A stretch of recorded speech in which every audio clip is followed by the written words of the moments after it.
Hey, Brian. Can you hear me?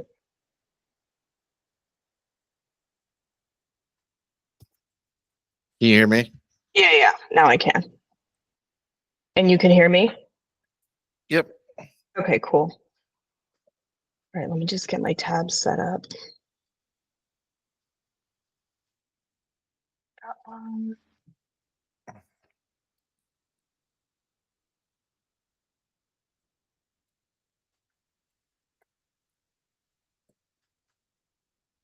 Like too much shit open on my computer right now.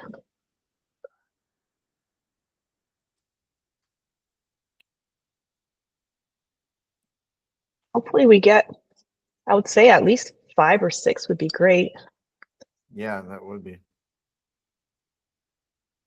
Especially if we can get some that haven't signed up and maybe haven't talked to in a while. It'd be cool to get some Yeah. people re-interested.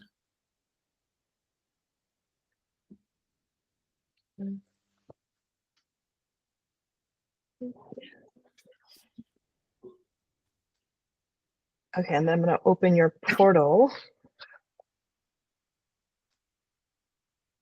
There's no easy domain name, right, for the portal yet? It's what is it? Resellerportal.onlineordering.info. Reseller portal, not online. .info? Yep. Yeah, I snagged that onlineordering.info domain a little while back. It's what we use for when we white label things, or gray label, I guess. Cool. Yep. Okay, so I'll put that and then. Okay, so I mean, I was just going to go through the slides and kind of talk to each point, but I think it should just be like open dialogue, not just, me presenting, especially because you have so much like stories and like experience and like specific examples. So please interject with those. Okay. The air conditioner is not working in my co-working space today, so hopefully I don't like start sweating or something in the middle of this. How hot is it out there? It's actually not too bad. Let's see, today it's 82 degrees outside. It's probably Today. What are we at? It's been so hot. Today's 85, tomorrow's 87, Saturday's 90, Sunday's 92, Tuesday's 95. It's been hot. But we have dry heat. yeah. Yeah, the humidity definitely comes into play. Okay, so that's that. All right, cool. I'm ready. So what's this El Serape thing? I was trying to figure that out. What you guys are talking about. Yeah, I mean, Chowley reached out to them and Get them back? told them, well, not to get them back. They never have for online ordering. Yeah, and so I don't know. They just said a bunch of things that they could do and all, and then he reached out to Anthony, and then Anthony put us on it. Is it? I thought Charlie was just a POS integrator. No, they're not. They also have online ordering. Oh, okay. So because we use Chowly to do the POS integrations, are they getting our client data? I would assume so, yeah. I don't know what they use it for. So there's no like no poaching kind of non-compete? You'd have to ask the big guys on that one. I'm not sure. But it seems like they were a client of Chowley's prior to coming on with us. So that might have something to do with it. Okay. Hello. Hi, everyone. Is this Cameron? I'm not sure what the... Okay, hi. Nice to meet you. I'm nice Ani. to meet you as well. How you doing? And then I think we have Michael and Blake.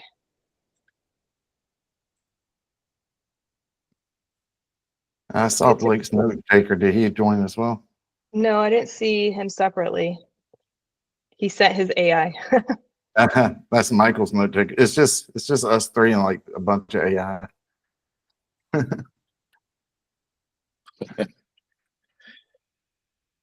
Taking over the world. Yeah. And then I see Matt.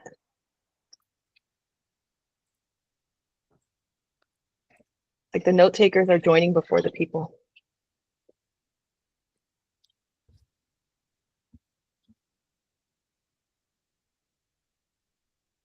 Where's everyone connecting from? I'm from Connecticut. California.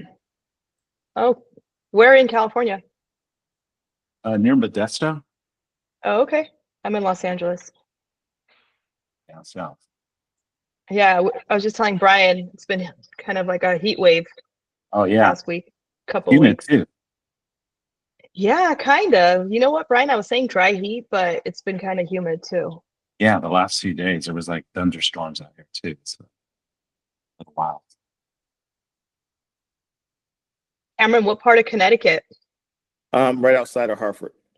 Oh, okay. So the only place I've been is Hartford. So now I can remember Cameron, Connecticut, Hartford. Hey, Chris. Anthony's on. Oh, hello. We're just doing intros where everyone's connecting from. Nice. Hi, Charlene. Hey, Annie. Thanks for joining. Okay, we'll just give it another minute or two, see whoever's joining, and then we'll jump into the webinar. So just to kind of give an intro, I've worked with Deliver Logic, I would say, I don't know what, Anthony, like maybe going on 10 years, off and on, and like know the software pretty well, know the business, kind of have seen the evolution of the business. But my background is in kind of a bunch of things, but I like to focus more on like growth marketing, growth strategy, product marketing, positioning, business strategy, kind of like around those areas. So Brian and I have been working closely on just kind of chatting through what's like the wins, what are the challenges, what are things that we want to kind of double click on, what are the things that we want to modify. And I kind of like jumped in and said like, hey, for these training calls, let's kind of have some topic focus week to week.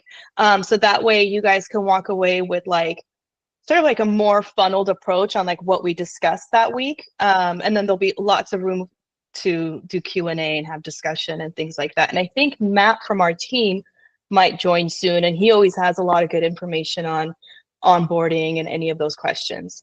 Brian, did you want to add anything to that? No, that's great. I'm excited about this new format, and I think we have a lot of things we can share. Things from that we've seen work for other resellers, as well as things that we've seen work ourselves. So happy to provide that info. Yeah, for sure. Anthony, I don't know if you wanted to add anything to that. No, I'm just along for the ride. Just, I want to see what you guys prepared and here to answer any questions if I can. All right, cool. So our format will be, just to respect everyone's time, we'll have like 10 minutes of open share. And again, we just want to go through like weekly wins, challenges, things you guys want to see from us. We're open to all sorts of feedback. And then we'll spend the bulk of the time, like 30 minutes, going into the presentation that we've prepared for you and the topics that we're discussing there. And then we'll have a 10-minute wrap up where we'll go through, again, more discussion, feature spotlights, anything new that's coming through the pipeline. Cool. Okay, so Brian, I want to open it up to you to kind of open the discussion with the resellers, just as far as like what we want to go through from the past couple of weeks, if you want to share. Yeah, for sure. Yeah, if anyone has any recent restaurants they brought on or they're talking to, or anything that you want to share as far as wins, Feel free to jump in. Cam, I'll put you on the spot if I could. I know you're bringing on someone under you right now to help sell the product and some other things you've got going on. Is there anything you want to discuss about that? Yeah, I guess so my goal or strategy that I'm trying to implement is bringing on kind of like affiliates to where, you know, they will basically resell like everything. So what I did was, I'm not sure, Brian, if you saw the video I sent you in the DM on Facebook, but I kind of bundled everything together. So, you know, I did a presentation to help the affiliates show value to the restaurant owners. One being the eliminating the third-party apps as far as the Uber and DoorDash. Then talk about the missed revenue with the missed calls, and then lastly the Google reviews to increase visibility on Google. And then, like Brian, I told you, the aggregators from Poly was a bonus that we're going to add on. So that's kind of like my focus now, is just to bring in affiliates. I've done this with hair extensions before, and I had, you know, quite a bit of affiliates underneath me. So this is kind of something that I know works. And so, yeah, I mean, this is kind of where I'm at right now with that. Very cool. And so when you bring these people on, are you giving them, what kind of resources or training are you giving to them when you bring in salespeople under you? Because I know that's something that a lot of people typically want to do, but they don't always get to that point. For sure.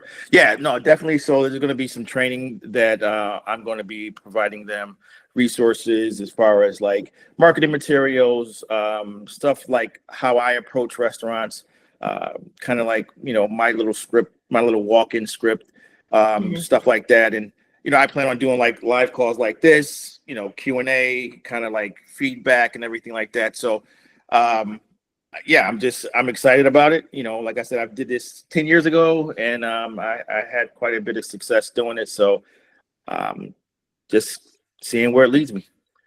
Very cool. Mm-hmm. Yeah, in my experience, and then I think a majority of resellers experience, the best way to get restaurant clients is literally to walk in the door, right? It's a numbers game. You're walking in, shaking hands, meeting with the restaurant owner, things like that. The issue with that approach is that, of course, it's not very scalable because there's one of you.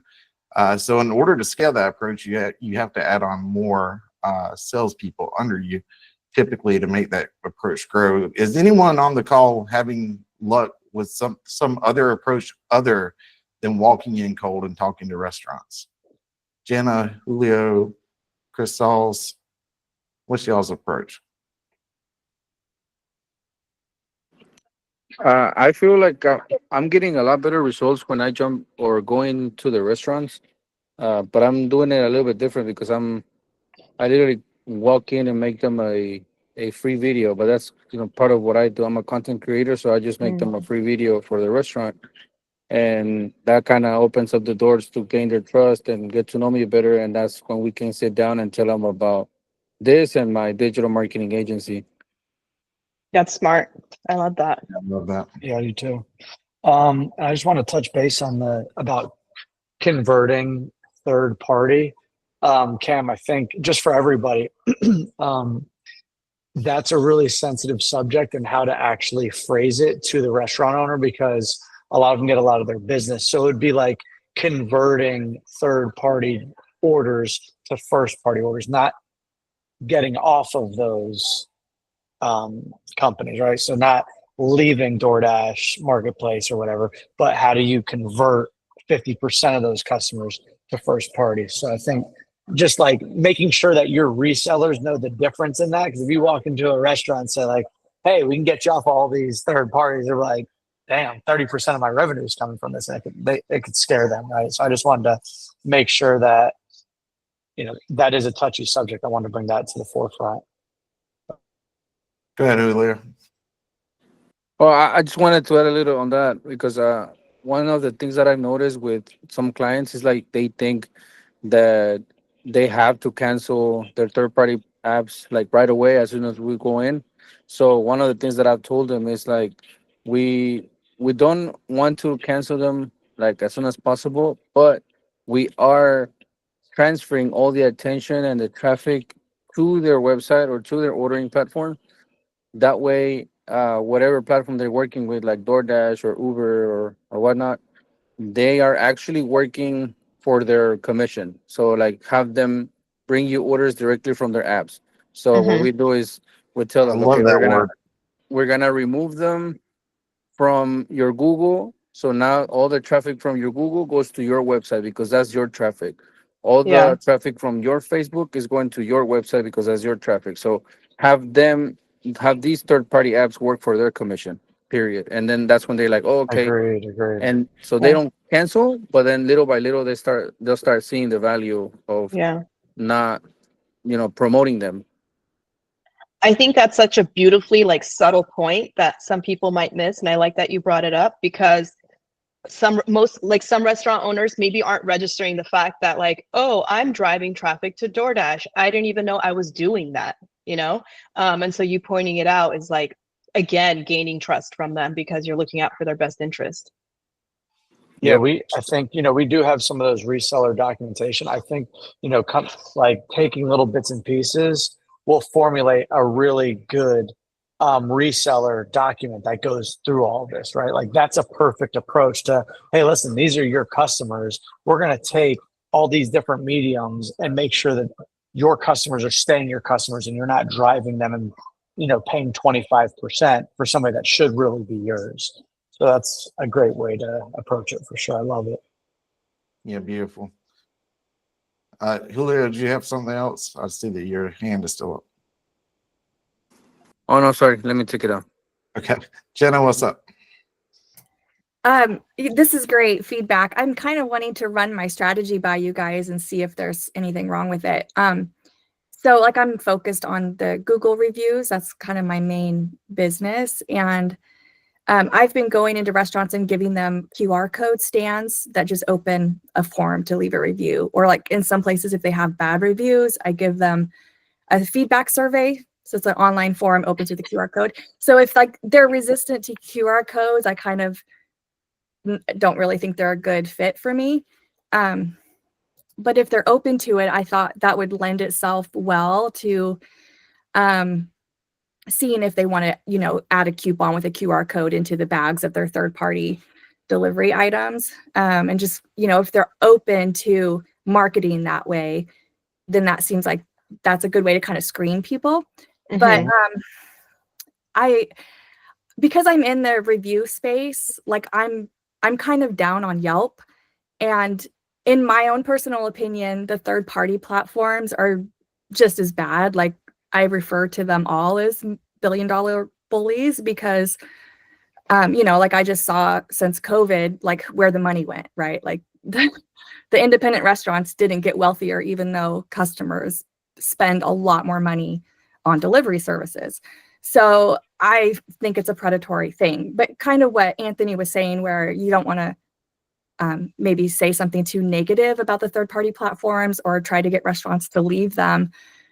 I'm kind of thinking about that with my messaging, like, and I've only set up one restaurant with ActiveMenus, but he was really, really fed up with Yelp. So that was like the primary thing. And he was very resistant to using third party because he's in a small town and there's only like one option.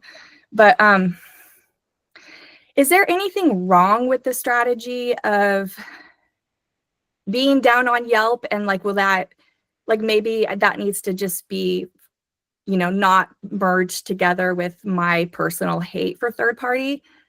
And maybe I just need to separate that out because I realize a lot of restaurants need to use that. Yeah. So there's a lot there. I think we can kind of break it down a little bit. First, on the review, that's a great way to get in the door, right? So everybody has a way to get in the door. Julio does a video. Chris Sauls, he gives away a free website. You're doing the reviews. All of those are great ways to get in the door. Keep in mind that that through ActiveMenus, you're able to set up the Google Review Booster, which is where we're going to send a text message to the customer after the order is completed, asking them to review that order. If they review it favorably, we send the message for them to leave it that review on the restaurant's Google business profile. So that's a great way to get the restaurant more reviews as well, using their online ordering to actually get the reviews, right? The next thing I'll say there is on the topic of the third party, and Anthony can add some stuff in probably. But the messaging I would give is like third party marketplaces have a function, right? They have a time and place. If you have someone who's traveling to your town for work and they live, in New York City, they have DoorDash on their phone, right? They have Uber Eats on their phone. They're going to open up those apps and order from whatever is available, right? And if the restaurant's not on that platform, they're not going to get that order. Some other restaurant will get that order, right? So they have a purpose, but they should not be someone who is local and orders from there, say DoorDash one time from that restaurant, should not be continuously ordering from DoorDash for that restaurant, right? Because at that point, the customer is DoorDash's customer. And this is part of our presentation today. They're not the restaurant's customer, right? The DoorDash owns the data. DoorDash is the one that's able to remarket to them and even market to get them to order from other restaurants, competing restaurants, right? Hey, you like Bob's Burgers? Jenna's Burgers is good too. Order from them next time, right? Because DoorDash and all the third-party marketplaces, their goal is to keep somebody on the platform, using the platform as much as possible. So, it's just, you just want to make sure that you frame it in that, like, yes, DoorDash and marketplaces have a place, but this is the situation when somebody should be ordering first party. This is why it's better. And this is why it's better to convert people into ordering from first party. Of course, it's going to be a better experience typically for the customer. It's going to save the restaurant money, save the customer money, all these things. And just show restaurants, use the tool for what its purpose is. Yeah, I think think Chris mentioned, sorry, Anthony, I'm just mentioning, he said in the chat that review replies are nice too. So I think what you mean, Chris, is like the restaurant owners aren't replying to the reviews often, right? Yeah, so that engagement is a good idea.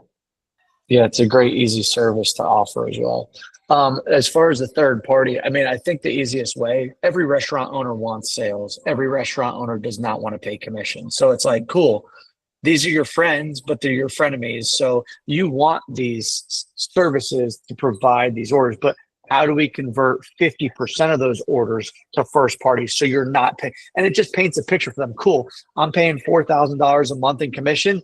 If I could put $2,000 in my pocket, right, a month, that's $2,000 I'm not paying out. So that's the easiest way, I think, to really make it jump out at them. But like what Julio's approach as well on top of that is, listen, you got your Facebook, you got your Google. What's the reason why you're sending these? Or you have your website and you're still linking out to DoorDash or Uber, and you're just losing that money, right? You're just giving them that money. So I think between those two things combined, like a restaurant's an idiot if they just don't want to do that, right? Like they're just losing money for no reason.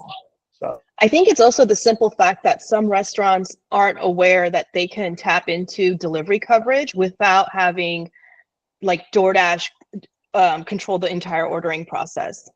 So if there's a fear of like, well, I won't have delivery coverage, I'm sort of like chained to DoorDash. Well, that's not true, because you can do a hybrid approach and you could do it through ActiveMenus. Jenna? Oh, sorry. Yeah. So like trying to get restaurant owners to see the full funnel, like do you have any strategies for helping them see like you don't want to send people from your website or from your Instagram profile to your third party platform? Like that's what I see. Like I actually see restaurants like advertising on Instagram, like, hey, we just got this award from DoorDash because we've got this amount of orders. And I'm just like kind of horrified that they don't see it. Like, to me, the third party platforms would be like the top of the funnel, right? Like that's the widest net. I mean, you're bringing people into your, eventually, hopefully bring them into your own online ordering or your own app. Do you have anything, like any sort of feedback about that? Yeah, I think just what Julio said, right? Make them work for their commission. If the restaurant is attracting the customer and then sending the customer to DoorDash, right? The restaurant did all the work and DoorDash gets the 30%. And that just doesn't make sense, right? So just educating them on that is huge. I always tell people, never assume that a restaurant owner knows anything, right? Never assume that they have any sort of baseline knowledge about anything, and just start from the beginning and walk them through the logic in it. And a lot of times they'll come to understand it. And on that point, at anytime we'll jump on a call with any reseller and go over everything. And we do have marketing material that we use in-house to kind of, visually show like, hey, this is how we can get you to keep an extra $2,000, $3,000 in your pocket every month, increase your Google reviews. Because when you increase your Google reviews, you're going to be getting more orders, not only online, but you're going to have more people walking in your store, right? So there's these like 2 or 3 things that we can do for restaurant owners that add a huge value, that if you can just talk to them. I mean, I would say Brian's closing rate when he talks to a restaurant is probably 80%. Like, if they're in the market, it's like game over. They're being sold. So, Julio? Yeah, no, and just to add a little bit more to Jenna, one thing that you also want to do is, especially when you're talking to the restaurant owners, because they have limited time and also memory, and not to be in the mean way, but because they have so much stuff going on, that even if you tell them some facts, things like that, it's gonna be hard for them to remember. So one strategy that I've learned is to do a little bit of storytelling, and I actually do have one, and you guys are welcome to even use it. But it happened with one of my clients. So he would give, as his marketing guy, he would literally just give DoorDash my number and be like, "Oh, just talk to my marketing guy. Whatever you guys want to offer me, talk to my marketing guy." And I shared it with Ford with Brian, but this is basically what happened. On during the call, they called me just to offer the restaurant a marketing deal where it was a free trial, and they wouldn't really explain you much, but it was like a free trial for like the first 30 orders, and then after that you had to pay between $3 to $5 per order, so that DoorDash keep sending you more orders. And the way that they approached it to me was like, hey, during the month of June you only made 24 orders. um, the way I replied back, I was like, yeah, what's the deal with that? I thought you guys said that when we get on the 30%, you guys were gonna maximize more orders, send our way. And then they were like, oh yeah, we have a solution for that. And then they gave me this pitch about that $3 to $5. And I was like, all right, give me an example. How would you charge me those $5? Because you're just telling me between $3 to $5. And then he was like, well, let's say we send you an order of $35. So from there, I got like on him, literally on the guy that was calling me from DoorDash, and I said, all right, so from $35, you want to charge me 30%, right? It's like, yeah, okay, that's 10.50. And then on top of that 10.50, you want to charge me another $5 because you're sending me that order. It's like, yeah, okay, so that's $15.50, and I'm only gonna get paid $19.50. Do you think that's fair? The guy stayed quiet. He didn't want no send it. I was like, all right, good. So why don't you just do your job with your 30% and don't call me to offering me more of these deals that you're quote unquote call. And then I share this story to the other restaurant owners, and they're like, huh, yeah, you're right. They call me and they offer me this, and that. So they start getting the idea of like, damn, all this company wants is more money. And at the end of the day, they don't send extra help to clean, or or send me utensils or anything like that. But I don't know. I just wanted to share that because that has helped me to open their idea and be like, wow, okay, yeah, all this company wants is just more money. Yeah, thank you for sharing, Julio. I think stories are an amazing way to sell, right? There's a book called Story Selling. If you go out and get that book, it's worth the read for sure. But my favorite part about your story, Julio, is actually how when the restaurant has somebody, DoorDash in this case, reach out about something having to do with marketing or technology, the restaurant sent them to you because you were their guy, right? And that's actually what today's presentation is about, is how to be the restaurant's guy. So I think that's a great segue, Ani. If you want actually, that was perfect. Presentation. Perfect segue.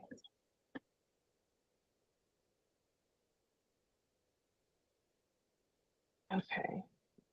Can you guys see my screen? Yep. Well, Yeah. that's great. All right, cool. So yeah, Julio, I think you brought up a bunch of great points that point to a lot of the stuff we're gonna cover in the presentation today, and also Jenna as well. I think the whole personal disgust you have for third-party apps, which is well-founded, is going to be positioned sort of as this David versus Goliath situation that we see restaurants in constantly. So Brian had this fantastic insight where he and I were talking about positioning and strategy and messaging, and then he was saying how, so many times our resellers are helping these restaurants figure out technology, because so many times it's really hard for them to overcome that challenge, right? Of like, I'm not tech savvy, I don't know the systems. And so they get bought into like, let me pay the 30-40% commission rates to third party, just because they're really scared and intimidated by the whole system. So what we're gonna go through today is, first of all, the opportunity that's out there. So just know that when you're approaching these restaurants, you're there to provide them solutions, and they're looking for those solutions. So this isn't necessarily, being salesy or like pushing something onto them that they don't need. In fact, like our entire team is very much vested in the mission that we are helping restaurants do better. And that origin story and that why is really important, and it should constantly weave into your story and how you approach your clients. So let's just go through some of the numbers. So the restaurant tech industry itself is reaching a $500 billion valuation. Okay, so it's $505.5 billion by the year 2030. We see that restaurants are investing 3 to 6% of their revenue back into technology. We're not necessarily counting in commission that they're paying to third party in this percent. We're just counting in, how much they're paying for their credit card processor or their POS system, or, all the, like their phone system, all this different technology. So the budget is there. And I think most restaurant owners are getting on board with the fact that they need more tech to make their profits and their margins better.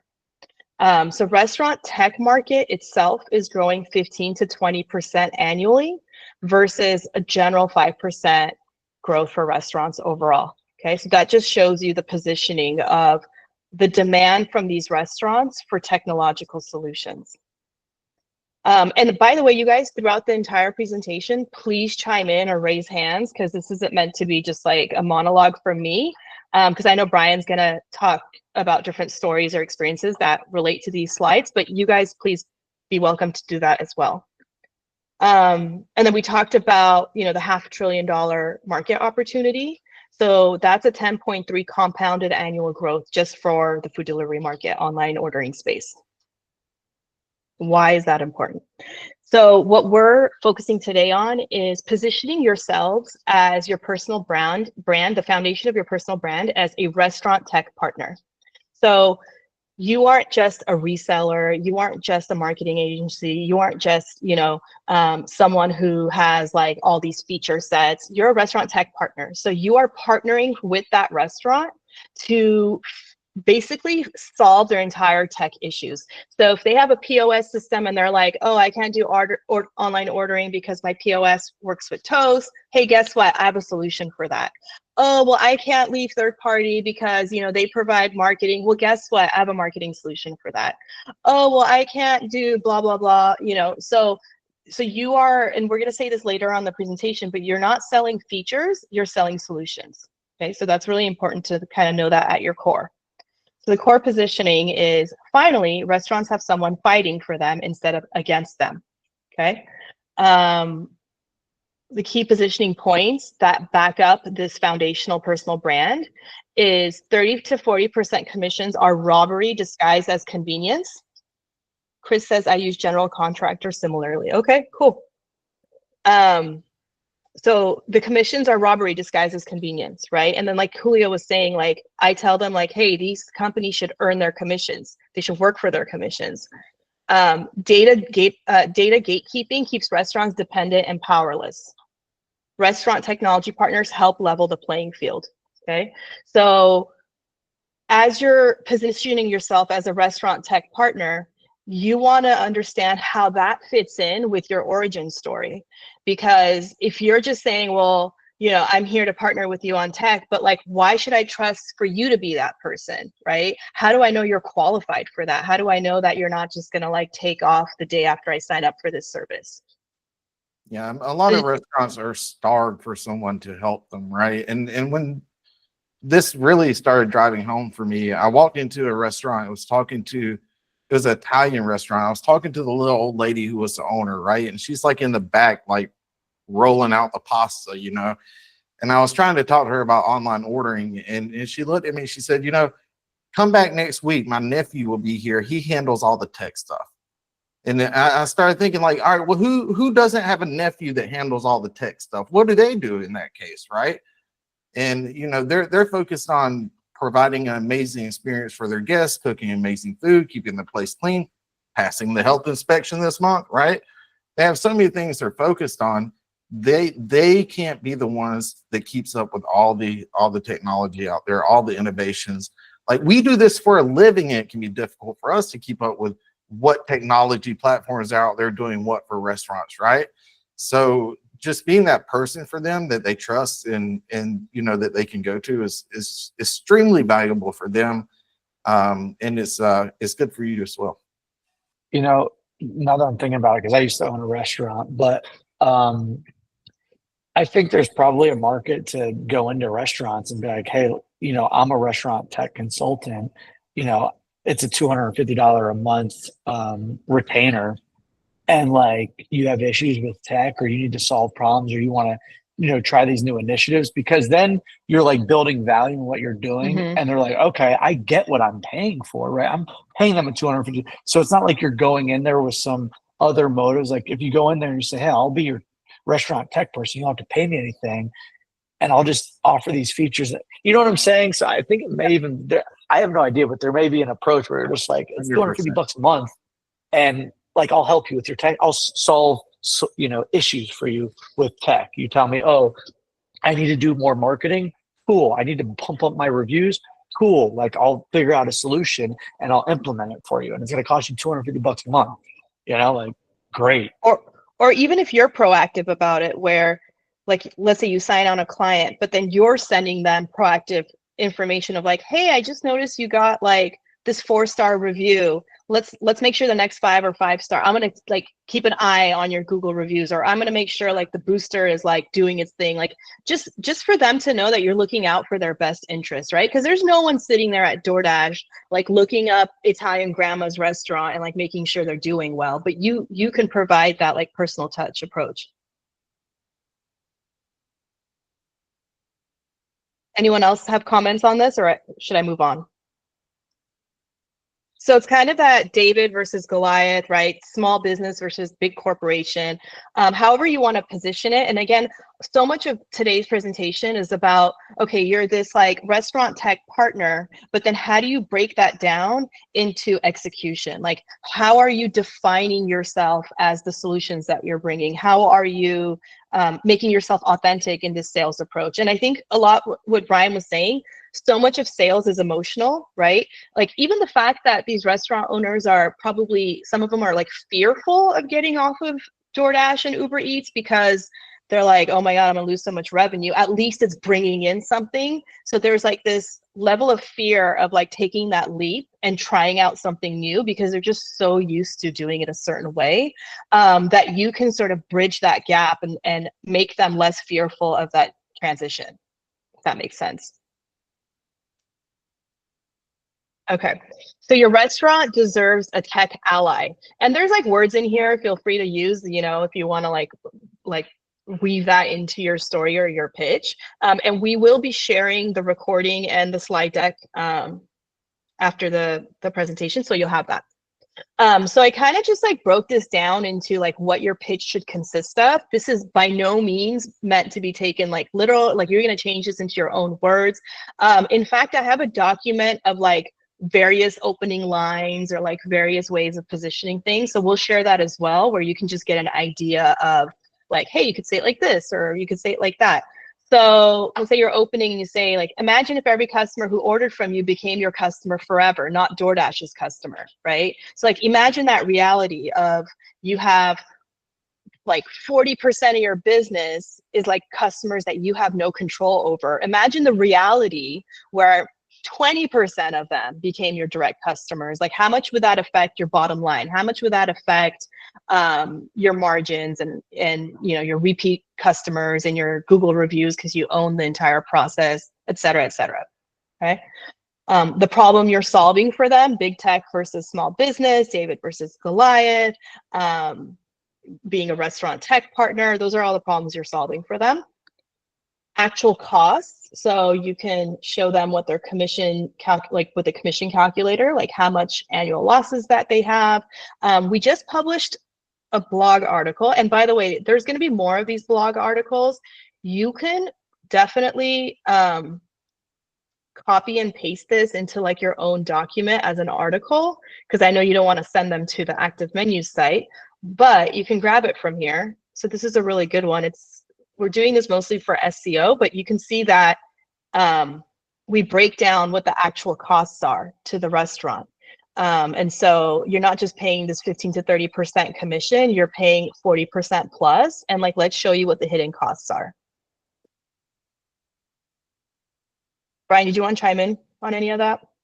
I know you have good info when it comes to third party. No, that's great. Yeah. Okay. Okay. And then like the results, like what are you going to bring for them? So your origin story is sort of like where you should start when you're positioning yourself as a restaurant tech partner. I love this, that it's authenticity beats perfection. So you don't have to know all the answers. You don't have to have all the solutions on the first time you meet a client. But if they feel that you're authentically there to help them and to put them in the best position possible for their tech stack, then they're going to trust you to have a follow-up meeting or to have a follow-up call and all of that. So first and foremost, why are you fighting for restaurants? Okay, why do you care? Why should this owner trust you? And your origin story, I mean, it could be multiple things. I mean, I have some examples here, and some of them are from our resellers. Like, I have a family member in the business, so I grew up in restaurants. I think, Chris, that's your origin story. I know, Jenna, I just heard you mention like COVID really opened your eyes to see like how these small businesses are being taken advantage of. Maybe you're a foodie and a techie and you kind of combine those two and you really want to help these restaurants thrive in the new age tech market. You grew up working in restaurants, whatever that is, just make sure you tie it into your origin story.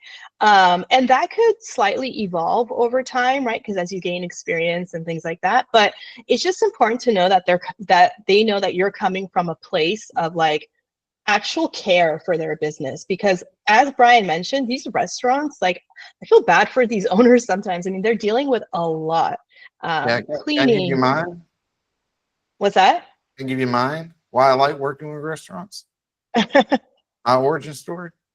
So restaurant owners, in my experience, are some of the most hardworking and passionate people on the face of the earth.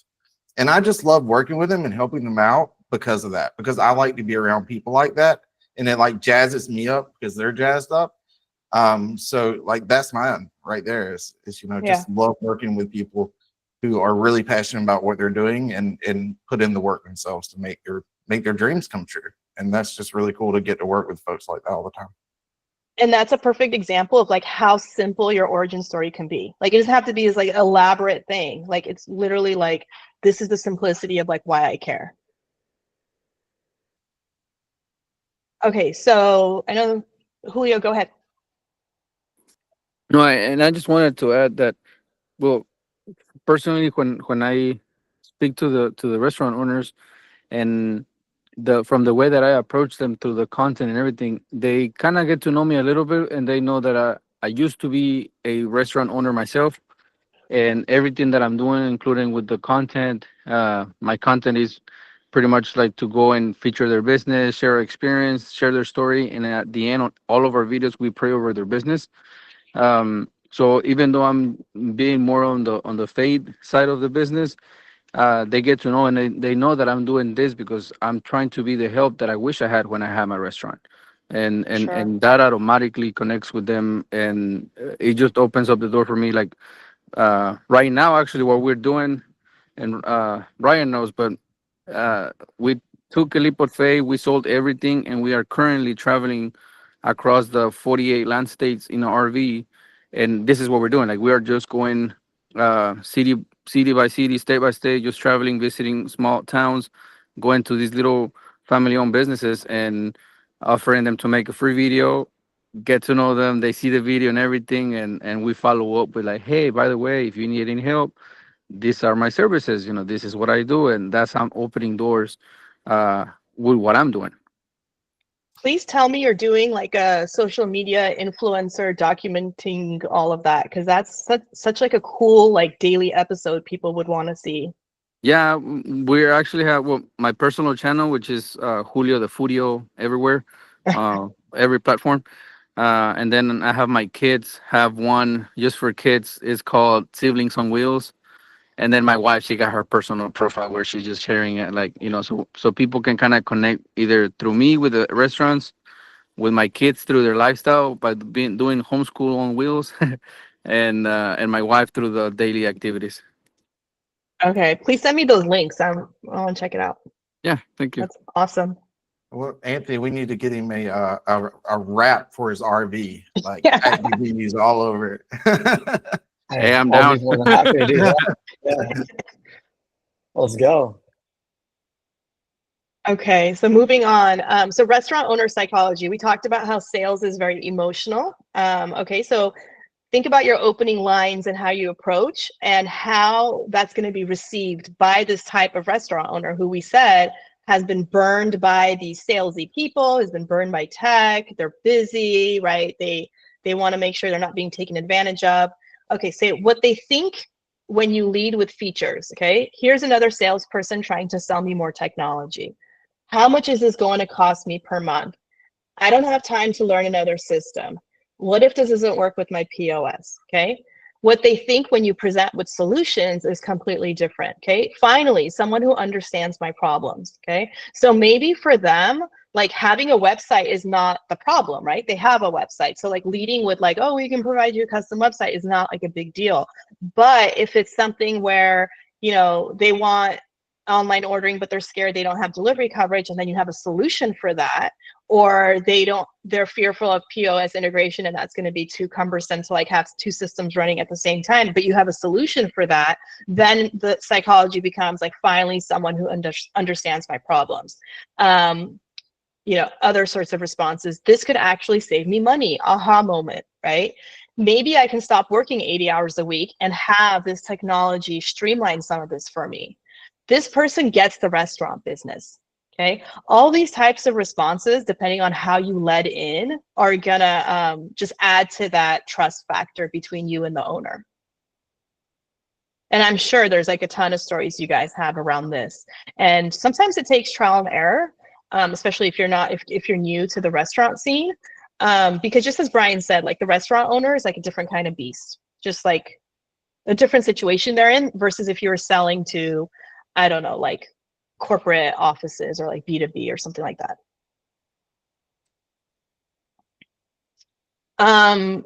Someone was talking about bundling earlier in the call. Who was that? I think Jenna, you were asking like, can someone check my strategy on how I bundle? I don't know who was mentioning that, but I think that's really important. When we get to a couple of slides later on, we're going to talk about how you can bundle your solutions, and maybe it's not a one size fits all approach, and you have the flexibility in this reseller program to spotlight what you think is important, right, for a certain client. And anytime you guys need help from us, whether it's like, hey, I'd love a sales template that does this, and if we feel like, oh, that's a great idea, like this could help a lot of resellers, like we'll get that out to you pretty quickly. So just keep that communication, like line of communication open. Feel free to DM me on Slack. Like I'm really open to getting all that feedback and helping you guys have the resources you need. So focus really on understanding the restaurant's pain points. So if you're creating your prospect list and you see that this restaurant has like a 3.8 Google rating, and like maybe you've eaten at that restaurant before and you're like, damn, they're not deserving of a 3.8, like that doesn't make any sense, right? Then you should really focus on bundling the Google reviews booster. And if you're not fully aware of how that works, get with us. Like there's resources we can send you, but that is a really great way to lead into that. Maybe a pizzeria is taking phone orders all day long. So I just came across a Reddit thread, actually like yesterday. It was a pizzeria restaurant owner who runs this like insane promo like once a week, and like the entire town is basically calling them for like this crazy deal. And then so he was on Reddit saying, I don't know if I should keep running this because I'm on the phones the whole time. Like this is just getting out of control. And then I snuck in there and was like talking about AI phone ordering, but maybe that's what you push. You push the AI phone ordering, right? And then that could be relieving their pain point. So you're offering solutions, not features. So the power of presenting complete solutions. And I'm just going to pause there. We want to have a quick discussion on that. Yeah, restaurant owners are busy and they have a lot of irons in the fire. They have a lot of problems typically that they're dealing with at any one time. So typically when you're dealing with a restaurant buyer, they're not buying nice to haves, right? They're not buying typically like a really pretty website because it's a really pretty website. It's like a vanity thing. Typically they're buying tools that will solve problems, tools that will make their life easier, that will make their business run better, that will make them more revenue. They're buying tools to solve the problems they have. So your job typically as a salesperson is to uncover the problems that they have and then present the solutions that you have to solve those problems. Sometimes that means uncovering problems that they don't even know they have, right? They might be experiencing the symptoms of the problem. They might not know where the actual issue is. So, you know, you can point out, they can say, and you have to listen when they talk, and they might say things like, you know, I'm doing all these delivery orders, so I feel like I'm not making any money. And then you say, well, do you have first party ordering? Do you have ordering on your web? No, I'm sending everybody a DoorDash. Okay, well, the solution is we'll set up online ordering for you, right? Or they might say something like, I'm just not getting a lot of repeat customers. So, you know, people are ordering online, but they're not coming back. Well, okay, we can set up the loyalty program for you, or we can build a mobile app for you so that they have the app on their phone and order more often. So it's really about just uncovering what the issues are and then presenting them. And I promise you, if you present them as a solution to a burning problem that they have, then they'll buy, right? Because they want that problem solved. Absolutely. Okay, so wanted to point out in case anybody's not aware that we have a reseller portal. So we're adding to it every day. There's a bunch of tools in there. There's like the goal and the like overall vision is to get everything and anything a reseller needs in the portal, including like transparency on like commission tracking and reporting. So it is a work in progress, but I think it's an amazing start. I know Brian and team put a lot of work into it. So Brian, if you want, let me see, maybe I can open the chat. Let's share this link in case anyone doesn't have it, but this is the reseller portal link. And then it kind of looks like this. So I just have it right now on the reseller materials, but you can go through here and see what materials we currently have, download them. And then some of them are like editable Canva templates that you can customize for your own branding and your own content. Okay. Again, other items you want added as resources, just ping me, ping the team, and we'll make sure we get that on the list. Do you want to add anything, Brian? I know this is your baby. No, thank you, Julio. I appreciate the compliment. Yeah, it's taking some work, but it's something we've been wanting for a long time. We're going to put a lot more work into it. Our goal is to make this thing so incredibly valuable to you guys that you want to log into it daily, just to see what the new cool stuff is in there, or to use some of the tools that we have baked in, like the AI prospecting assistant that Anthony worked on, which goes out and, you know, you can put a city name in and a cuisine type, and it'll go out and pull, you know, the top 10 restaurants that don't have online ordering in that area, and list out, you know, the estimated number of orders each one of those might do. So different things like that. We want to just keep pumping this thing with value. So your feedback along the way is priceless. We love it. Just let us know what you want to see in there. Oh. Speaking of prospects, we're like segueing perfectly slide to slide. So build your prospect list. This was just ideas that I put together. This isn't the end all be all. I know you guys have a lot more experience than I do. So this is just kind of maybe additional to maybe what you're already doing. But through some research, kind of found that a revenue sweet spot per month for a restaurant would be this range. It's probably a little bit here and there, but you don't want to go after a restaurant that's doing like $10,000 a month, right? You want to have at least like a good enough prospect where you know they're serious about growing their business and they're not going to be shut down next year. You don't want to onboard someone and then realize, oh my God, they do 1 order a month. Like, why did I spend all this time?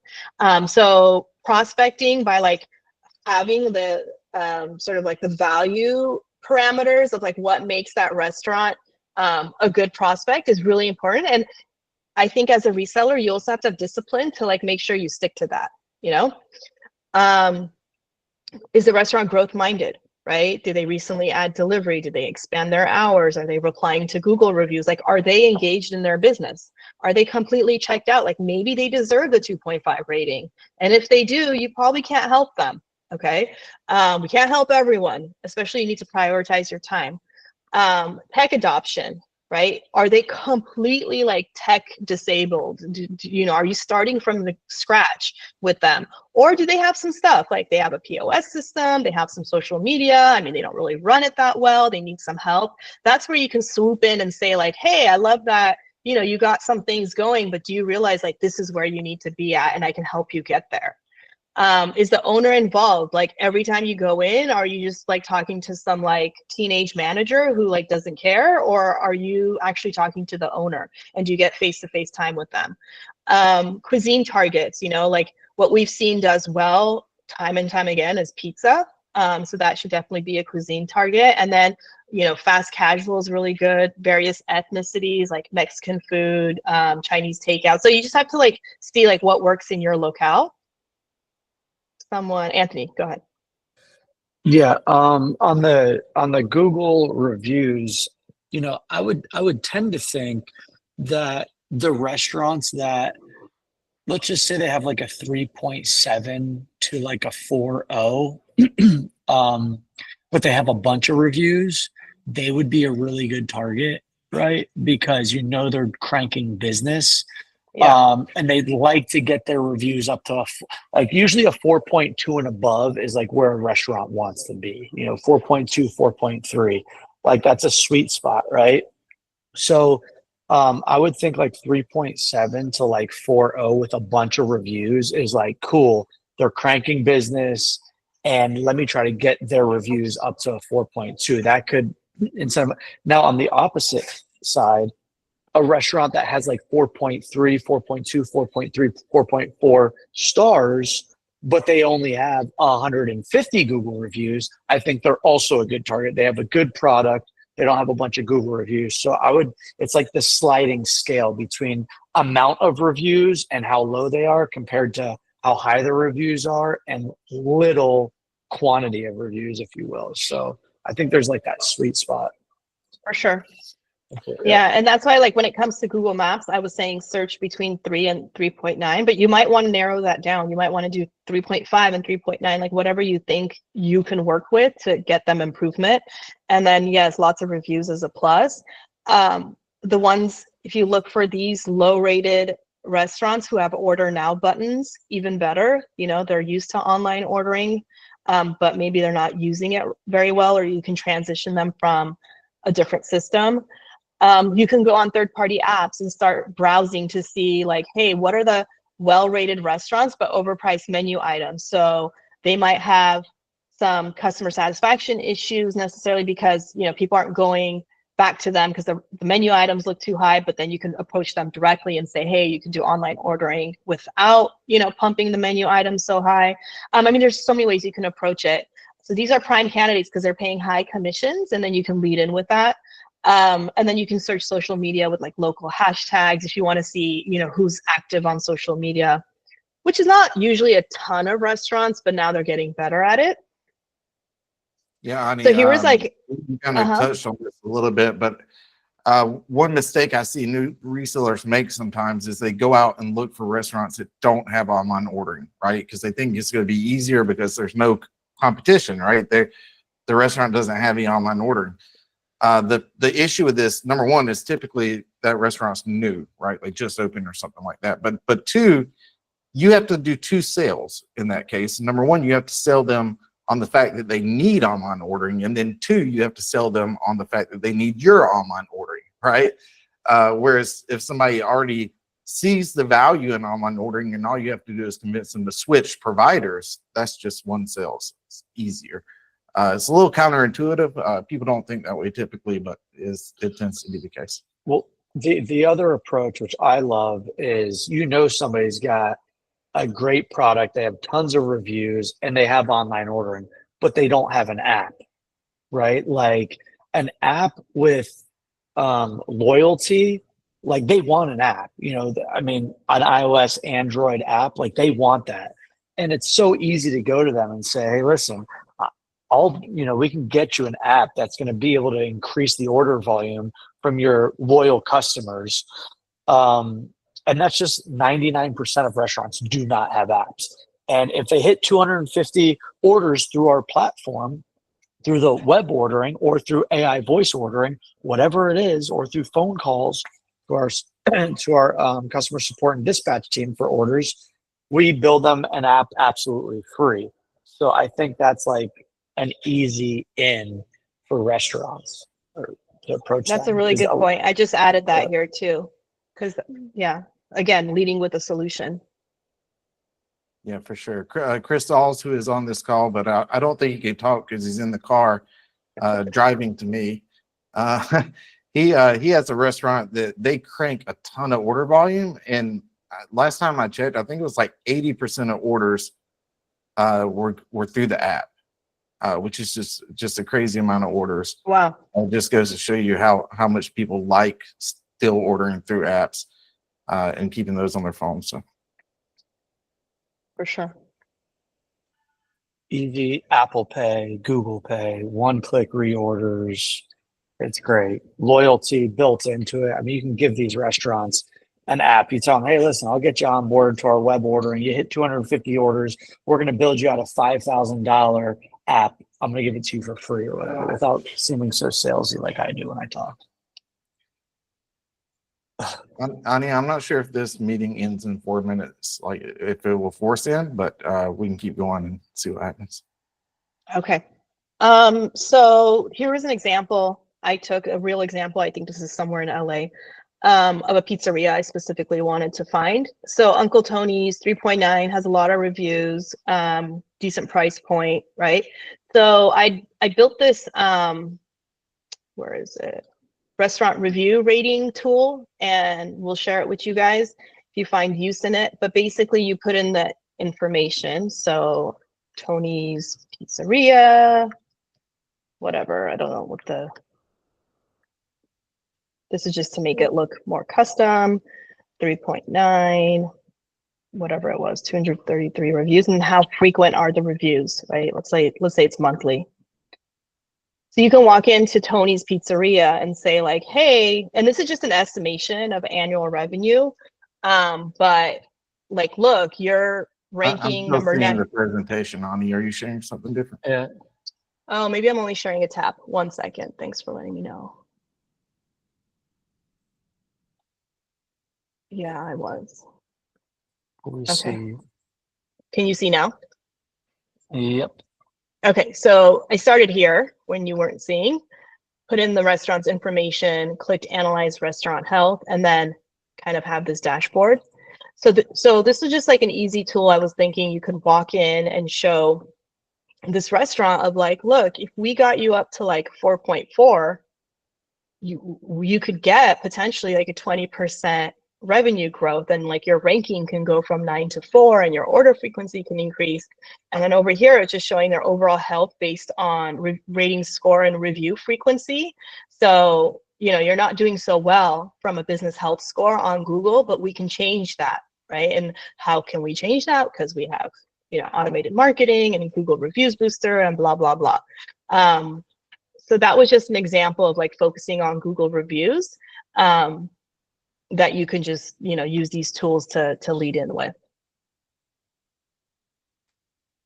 Okay, so we went through that. Okay, so to wrap things up, we talked about your brand, right? So kind of some homework this week. And some of you already have this down, so it might be repetitive, but again, good to go through again. Complete your profile, hone in on your brand and your style. Your story, define your origin story and your why. Okay, really important. Incorporate it into all the ways, all your touch points in some way or another. Your strategy, I know Jenna, you wanted to kind of connect with us to review your strategy. Happy to do that. Organize like your bundling strategies and your packages or your messaging, and obviously it could be different for different restaurants, but just be prepared when you walk in through that door. Materials, explore the reseller portal, customize your templates, communicate your sales aid needs to us. We're happy to help.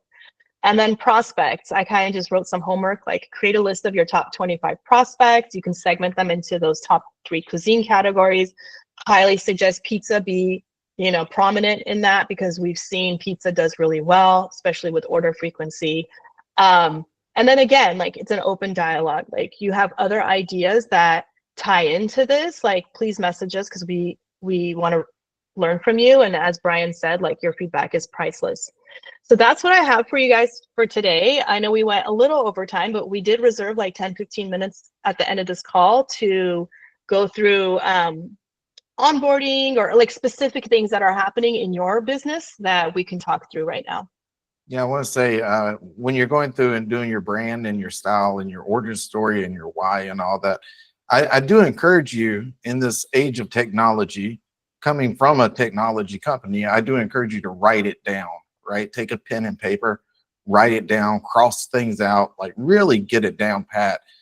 There's something special about writing things down. I think it etches in your brain and more. So I encourage you to do that.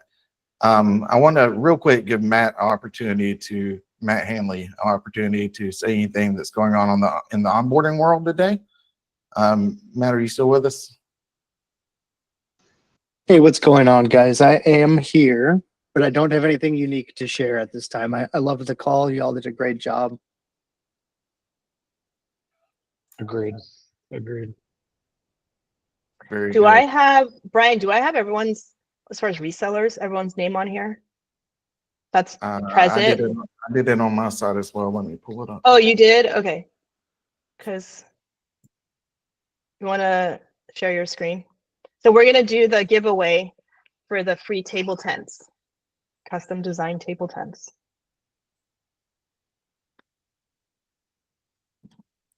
Getting there, working on it.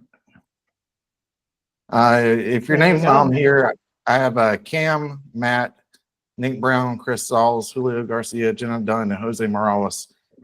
Real quick, anybody not on here? I think I got everybody. Very good. All right, I'm going to shuffle it up a couple right. times and hit spin.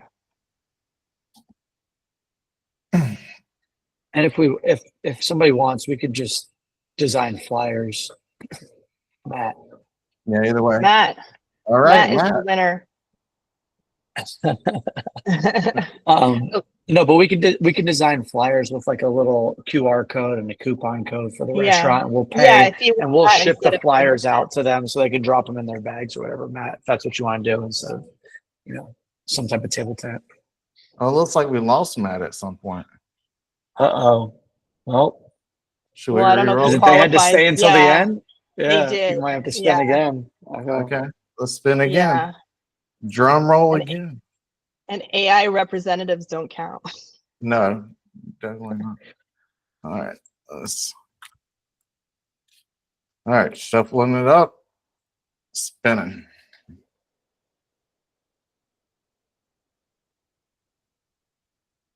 And Jenna, big winner. Jenna. baby. Woohoo! All right. Nice. Well, Yeah, we'll see what Jenna- we like- can do for. You could do for like ultimate. 5,000 flyers if they want us to, if you want us to, or whatever you want us to do. We'll design them and then we'll ship them to whatever client and see how they convert. If they want to do like a coupon code or something through a QR. Do that. Yeah, Jenna, feel free to connect with me. We can discuss what you want to use that for, just so it's like useful in what your prospects want. Right, Cool. Well, thank you, everyone. I mean, if there's no other comments, I think we can wrap up. And we will publish the recording maybe in a couple days, and then it will live in the reseller portal as like a training resource. Perfect. If you like this form of meeting, give me a thumbs up or an emoji reaction. I gave a bunch of them because I want to look. All right. Thanks, guys. I appreciate it. Cool. Actually, Thank wait, you, let Ani, me for your one work on second, that. one second. Let me preview. Can you guys hear me? Yeah, I can hear you. Okay, let me Brian's just looking. preview what next week's is gonna be, just as a teaser. Hold on. Where did I save it? I should have had AI that ready. voice. AI voice. Okay, so next week's will be market research and lead generation, and commission calculators. So, and social media stalking techniques. So that'll be fun. Nice. Appreciate it. This was great. Great Okay, job, Brian. thanks, guys. Great job, Ani. See you guys. Of Thanks. course. All right. Bye, guys. Yeah, take care, guys. Bye-bye. Everybody.